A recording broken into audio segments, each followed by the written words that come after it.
Bonjour, nous sommes le vendredi 3 mai 2024 et hier soir a eu le débat entre Jordan Bardella et Valérie Hayer qui a duré plus de 2 heures, presque 2 heures et demie. On aurait cru un débat présidentiel. Élection européenne, faire joujou, imposteur, se faire prendre en photo, ce qu'il faut retenir du débat entre Bardella et Hayer. On verra.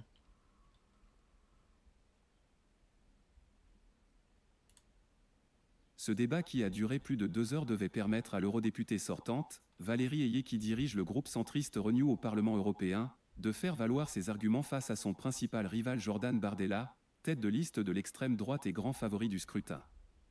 Ukraine, sécurité, immigration, la tête de liste du Rassemblement national, Jordan Bardella, grand favori des sondages, et sa concurrente macroniste, Valérie Hayer, se sont rendus coup pour coup ce jeudi 2 mai lors de leur premier face-à-face de la campagne des européennes.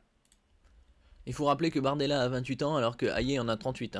Et pour ceux qui ont regardé, certains disent que c'est Hayer a bien tenu le débat, alors que d'autres c'est Jordan Bardella. Faut dire la vérité, Hayer s'est fait étaler. On croit à un automate. Elle fait répéter les mêmes foutaises que son camp macroniste. Vous avez 1000 facettes, monsieur Bardella, mais à la fin, un seul visage, celui d'un imposteur, a attaqué lors de ce débat de près de plus de 2 heures sur BFM TV la tête de liste de Renaissance, qui fait office de challenger, avec seulement 17% d'intention de vote, et dans son rétroviseur le candidat des socialistes Raphaël Glucksmann, 14%. On se demande qui peut soutenir Raphaël Glucksmann. Gars, c'est quasi personne. Bon, Valérie Hayer aussi, c'est quasi personne, mais au moins elle est du camp du président, donc c'est relativement compréhensible qu'elle ait quelques voix. Instrumentaliser la guerre en Ukraine. Après avoir commencé par saluer ironiquement le courage de son adversaire pour s'être portée candidate alors que personne ne souhaitait porter dans ces élections européennes les couleurs d'Emmanuel Macron, Jordan Bardella a accusé Valérie Hayer de faire joujou avec la guerre en Ukraine. Le président du RN, qui caracole en tête des sondages avec plus de 30% des intentions de vote, a... Pour comparer, d'après les sondages, bien sûr, c'est plus de 30% pour Bardella et moitié moins pour Valérie Hayer. reproché à la tête de liste Renaissance de s'être rendu à fin mars en Ukraine pour se faire prendre en photo et diffuser ensuite les clichés sur les réseaux sociaux. Oui, c'est totalement débile parce que qu'est-ce que ça peut faire qu'elle prenne un avion pour se balader en Ukraine et pour faire quelques selfies et passer pour une nunuche. Oh, regardez, je suis sur le front, un peu comme l'autre Kéké là qui s'appelle BHL. Dit oh regardez, moi je suis reporter de guerre quasi. Non, tout ça c'est de la mise en scène, c'est pour les débiles.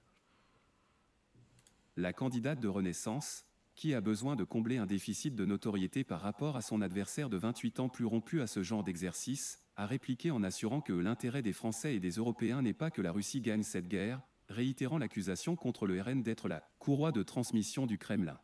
Bon, déjà l'intérêt de l'Europe c'est la paix et pas la guerre, parce qu'il y a déjà suffisamment eu de guerres avec des dizaines et des dizaines, voire même des centaines de millions de morts au cours de ces 2 derniers siècles. Pas besoin pas besoin d'une nouvelle guerre. Surtout que cette guerre affaiblit l'Europe et renforce les intérêts des Américains. La sécurité au cœur du débat. La tête de liste macroniste a attaqué son rival sur sa duplicité.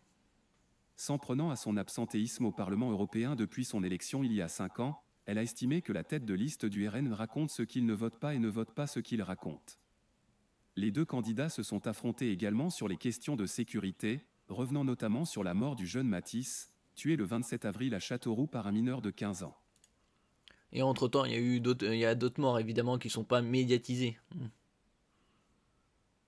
Mais toujours de la même façon.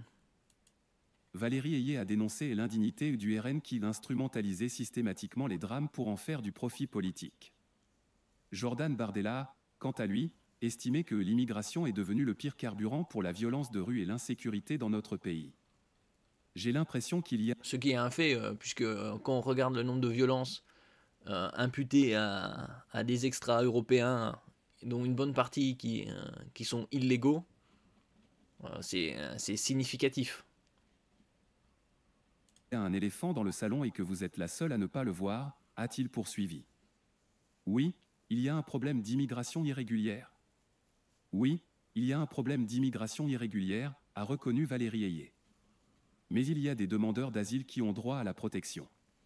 C'est ça nos valeurs européennes, a-t-elle affirmé, dénonçant les solutions simplistes des populistes. Oui, il y a d'autres pays dans le monde qui peuvent accueillir ces réfugiés, hein. Pas que l'Europe.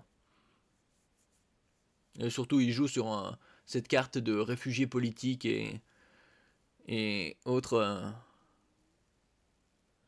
niaiseries pour duper ces neuneux de politiciens. Essayez-nous, a lancé Jordan Bardella, replaçant le débat sur le terrain de la politique nationale. Il a promis que le RN n'aura pas la main qui tremble lorsque nous serons au pouvoir, qu'il s'agisse du rétablissement de l'ordre dans le pays ou du contrôle de l'immigration drastique.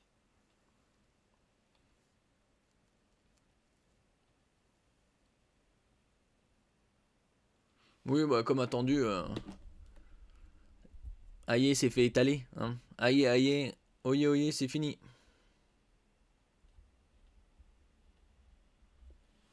On verra les prochains débats. Les élections européennes auront lieu dans un mois, un peu plus d'un mois, le 9 juin, dimanche 9 juin.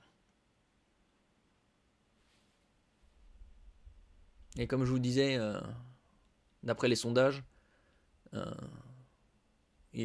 Jordan Bardella a 32%, alors que Aye en a 16%. D'intention de vote. Merci pour votre écoute. N'oubliez pas de mettre un j'aime, un commentaire, de partager et de vous abonner à la chaîne. À la prochaine fois.